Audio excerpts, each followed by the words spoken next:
Welcome to Bhabha mathematics centre. बच्चों, मैं आज आप लोगों के बीच एक इन्फॉर्मेशन शेयर करना चाहता हूं ट्वेल्थ बैच के रिगार्डिंग, ट्वेल्थ से रिलेटेड बच्चों के लिए। तो मेरे सेंटर भाभा मैथमेटिक्स सेंटर में सबसे पहले तो आपका मोस्ट वेलकम है, स्वागत है। और यूट्यूब के माध्यम से मैं आपको आज सिलेबस के बारे में बताऊंगा, फिर यूट्यूब पे कुछ लेक्चर भी धीरे धीरे अपलोड करूंगा जो कि आप समय समय पर देख सकते हैं।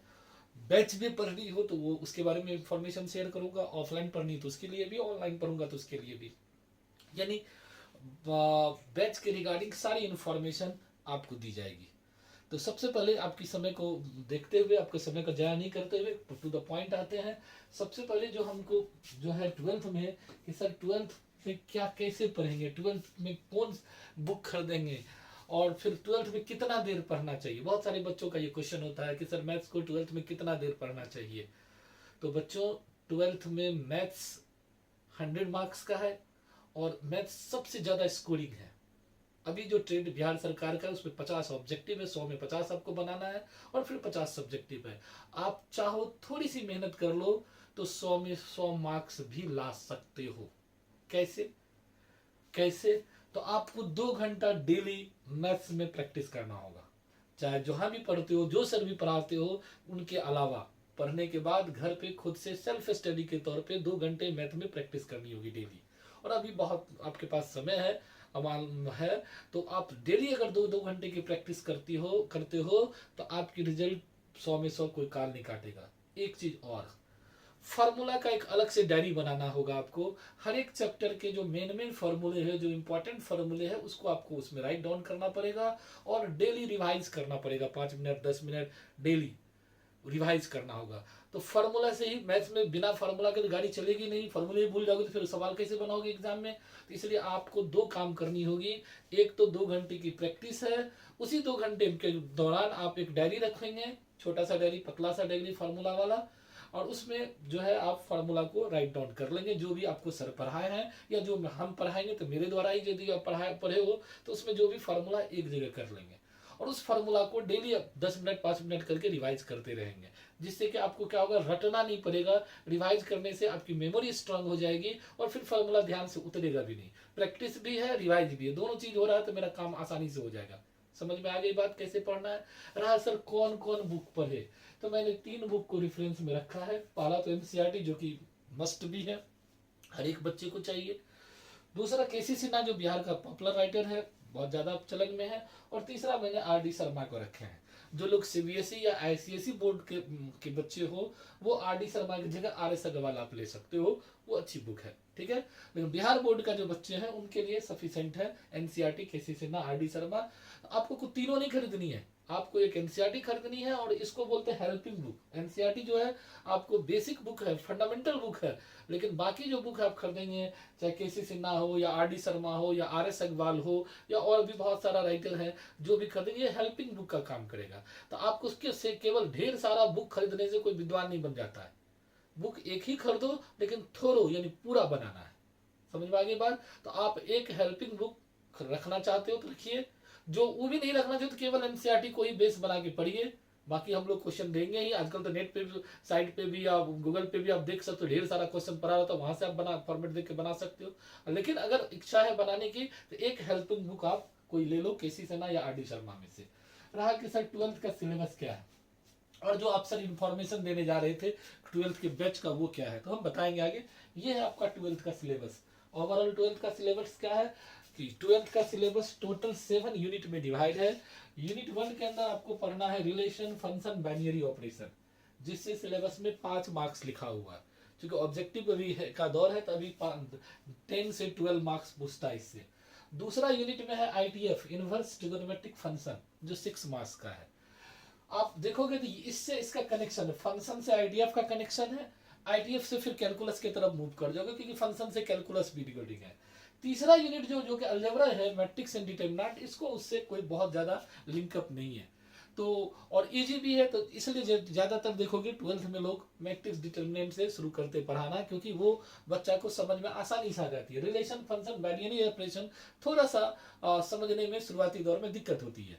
हाँ, बच्चे रीत जाते तो फिर समझना उसको आसान हो जाती है। वो भी ऐसा नहीं कि नहीं समझ में आएगा, बहुत आसानी से समझ में आएगा। लेकिन इस 5 नंबर में जितना समय मतलब लगता है शुरुआती दौर में अगर शुरू किया जाए तो 1 महीने लगेगा बच्चे को अच्छे से समझाने में। लेकिन जब बच्चा रीत जाए, कोई टीचर से मतलब उसको जो है फ्रेंडली हो जाए, तब इस चैप्टर को आसानी से 8 से 10 दिन में खत्म किया जा सकता है। इसलिए पहला चैप्टर ज्यादातर लोग मैट्रिक्स डिटरमिनेंट ही शुरू करते हैं। मैं भी चाहूंगा कि मैट्रिक्स डिटरमिनेंट से ही आपका शुरू करें, क्योंकि वो अलजेब्रा है, 13 मार्क्स है। आज के डेट में लगभग 20 से 25 मार्क्स एग्जाम में आता है बिहार बोर्ड में। 13 मार्क्स सिलेबस में है, लेकिन यहाँ तो एक्स्ट्रा क्वेश्चन पूछा जाता है, इसलिए 25 मार्क्स आ जाएगा आपको। तो वो अच्छा मतलब स्कोर भी आपको देगा। तो यहीं से हम लोग शुरू करेंगे अलजेब्रा के पार्ट। यूनिट 4 कैलकुलस है, जो बहुत ज्यादा स्कोरिंग है। 12th में कैलकुलस नहीं पढ़े तो बेकार है पढ़ाई। मैथ्स पढ़े और कैलकुलस नहीं पढ़े तो वो बेकार है पढ़ाई, आपकी पढ़ाई बेकार। क्योंकि उस कैलकुलस के ही सारे फिजिक्स का सारा डेरिवेशन प्रूफ करते हैं हम लोग, केमिस्ट्री में भी यूज करते हैं, और आगे भी इसका बहुत ज्यादा स्कोप है। इसलिए कैलकुलस को ध्यान से पढ़ना है। 44 मार्क्स का, और इसी कैलकुलस को पढ़ने के लिए हम हेल्पिंग बुक की डिमांड कर रहे हैं। क्योंकि एनसीईआरटी में कम क्वेश्चन होता है, आपको ट्रिक चलेगा नहीं कैसे कैसे करें। तो उसमें क्या होगा, हेल्पिंग बुक रहेगा तो एक टाइप बटा हुआ रहता, तो आप क्वेश्चन का ज्यादा से ज्यादा प्रैक्टिस कर सकोगे। यूनिट 5 में है वेक्टर और 3D। बड़ा अच्छा चीज है। वेक्टर आप फिजिक्स में भी पढ़ के आ रहे हो तो वही चीज है, उसी को आगे हमको मैथमेटिकल फॉर्म में ले जाना है। और 3D 2D आप पढ़े हो, 3D उसी से रिलेटेड है। या आजकल तो 10th में भी 3D का इंट्रोडक्शन दिया गया है, तो वहाँ वो चीज़ आप थोड़ा बहुत जान के आ रहे हो। तो 3D जो है इंटरेस्टिंग चीज़ है, लेकिन 3D में बिना विदाउट वेक्टर 3D आपको समझना मुश्किल है। इसलिए वेक्टर पहले पढ़ेंगे, उसके बाद 3D पढ़ेंगे।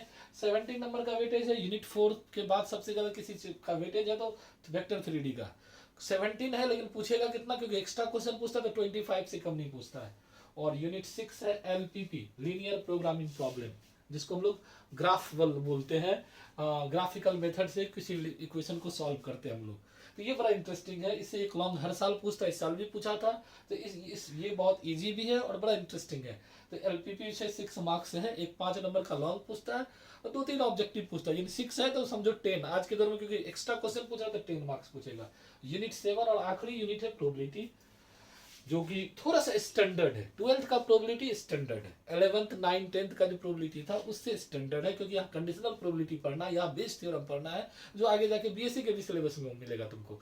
तो इसलिए 12th का प्रोबेबिलिटी थोड़ा सा स्टैंडर्ड है। और मेरे ख्याल से पूरे 12th के कोर्स में बच्चे को अगर सबसे ज्यादा कोई चीज टफ लगता है तो कैलकुलस का कुछ पोर्शन है और ये प्रोबेबिलिटी का पोर्शन है। पहला चैप्टर तो बहुत ईजी है, जैसे जैसे आगे बढ़ोगे तो बच्चे को भारी लगने लगता है। ठीक है, क्योंकि ये थोड़ा सा दिमागी चीज है, इसलिए बच्चे को ये भारी लगता है। लेकिन ऐसा है नहीं, अगर अच्छे ढंग से पढ़ेंगे तो ये भी आपको समझ में आ जाएगी। लेकिन एक ये बता दिए कि हम लोग चूंकि इतना दिन से पढ़ा रहे हैं तो बच्चा का ये एक साइको देखे हैं, बच्चा का जो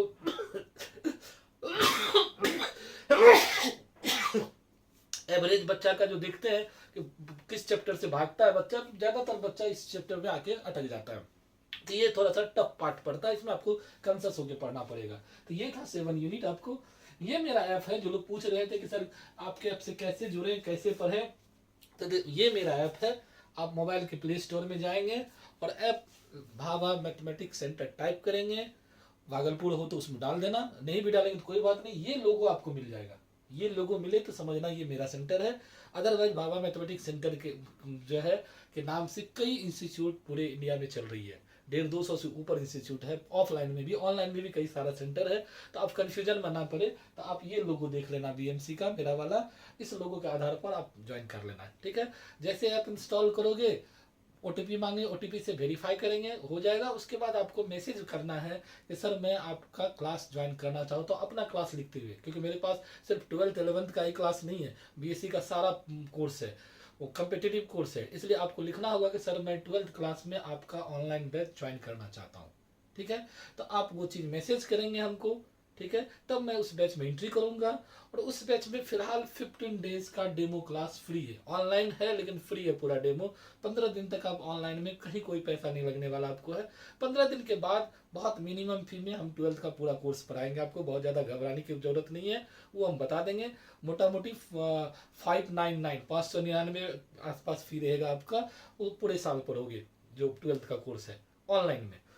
जो वो हम शुरू करेंगे, जो है ऑनलाइन बैच का जो स्टार्टिंग है वो 8 अप्रैल को रखे हैं। ऑनलाइन बैच का जो स्टार्टिंग हम लोग करेंगे 8 बजे। तब तक यूट्यूब पर हम वीडियो डेली दे रहे हैं, आप तब तक यूट्यूब पर देखिएगा।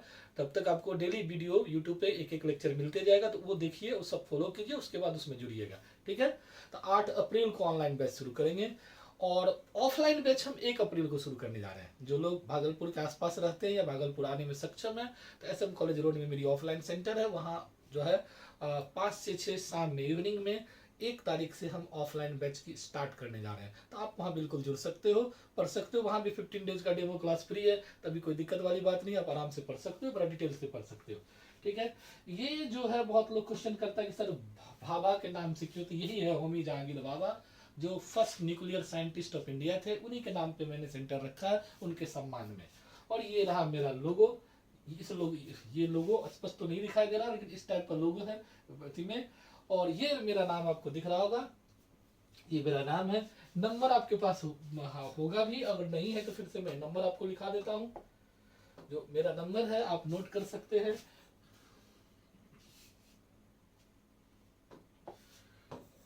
9097371598। तो इस नंबर पे आप इंक्वायरी जो है कर सकते हैं कि सर हमको ऑनलाइन बैच में जोड़ना है या ऑफलाइन बैच में जोड़ना है, तो पूरा डिटेल जानकारी आप प्राप्त कर सकते हैं। ठीक है, सिलेबस मैंने बता दिया आपको, कैसे पढ़ना है ये भी बता दिया, और फिर आपको बैच का भी बता दिया कि 1 अप्रैल से आपका जो है 1 अप्रैल से आप ऑफलाइन बैच में मेरे से जुड़ सकते हैं। ऑफलाइन बैच जो होगा वो कहाँ है मेरा सेंटर, वो आपको बता दूं कि SM कॉलेज रोड में, SM college road near Hanuman मंदिर, यहाँ आपके पास मेरा सेंटर है, तो यहाँ आप जुड़ सकते हैं, जिसका कि टाइमिंग रहेगा 5 से 6 PM। आप इस टाइम में आके मेरे से जुड़ सकते हैं। जो लोग ऑनलाइन जुड़ना चाहते हैं, तो ऑनलाइन बैच आपका शुरू होगा 8 अप्रैल को आपको ऑनलाइन बैच का है। इसका जो टाइमिंग होगा बैच का, वो 8 से 9 PM होगा, 8 से 9 PM। तो आप तैयार रहना ऑनलाइन बैच जुड़ने के लिए। तब तक डेली आपको एक एक लेक्चर यूट्यूब पे मिलेगा। यूट्यूब यही है, इसी नाम से, भाभा मैथमेटिक्स सेंटर के नाम से, तो यूट्यूब भी आप आराम से खोल सकते हो। यूट्यूब में मेरा जो है भाभा मैथमेटिक्स सेंटर करके मेरे चैनल को सब्सक्राइब कर लेना, नोटिफिकेशन आपको मिल जाएगा। अच्छा लगे तो लाइक कर भी देना, शेयर भी लोगों दोस्तों के बीच में कर देना है। तो नेक्स्ट हम लोग मिलते हैं कल नए सेशन में, यूट्यूब सेशन में पहला लेक्चर के साथ matrix theory, what is matrix से हम लोग शुरू करेंगे। तो कल आज मैंने आपको सिलेबस बता दिया, कैसे पढ़ना ये बता दिया, कि each and every day 2 hours जो है आपको सेल्फ स्टडी करना है, खुद से प्रैक्टिस करना है। बाकी जो ट्यूशन पढ़ते वो अलग टाइम है, 1 घंटे ट्यूशन का या ऑनलाइन क्लास जो भी पढ़ते उसके लिए है। और एक कॉपी बनानी है जिसमें सारा फार्मूला का कलेक्शन करना, उसको भी रिवाइज करते रहना है। कभी काल मान लो अगर गैप भी हो जाता तो संडे को जो आपको छुट्टी मिलती है उसमें उसकी भरपाई कर लेनी, उस दिन फार्मूला को कलेक्शन कर लेना है, उस दिन थोड़ा सा ज्यादा पढ़ लेना। अगर इधर मान लो कभी काल होता है कि 2 घंटा के बदला 1 ही घंटा पढ़े, तो उस दिन ज्यादा कर लेना है। क्वेश्चन प्रैक्टिस बहुत मायने रखती है, उससे आपको स्पीड बढ़ेगी, कंसेप्ट बढ़ेगा। ठीक है, तो चलिए नेक्स्ट मिलते हैं अगले वीडियो के साथ, और मैट्रिक्स थ्योरी में हम लोग कल। तो आज का लेक्चर यहीं तक हम एंड करते हैं। थैंक यू वेरी मच, और आप सबको बहुत बहुत धन्यवाद। अगर आपको ये अच्छा लगा होगा, आपको सिलेबस के बारे में जानकारी, तो दोस्तों के बीच में शेयर भी कर लीजिएगा। जय हिंद, जय बिहार, जय भारत।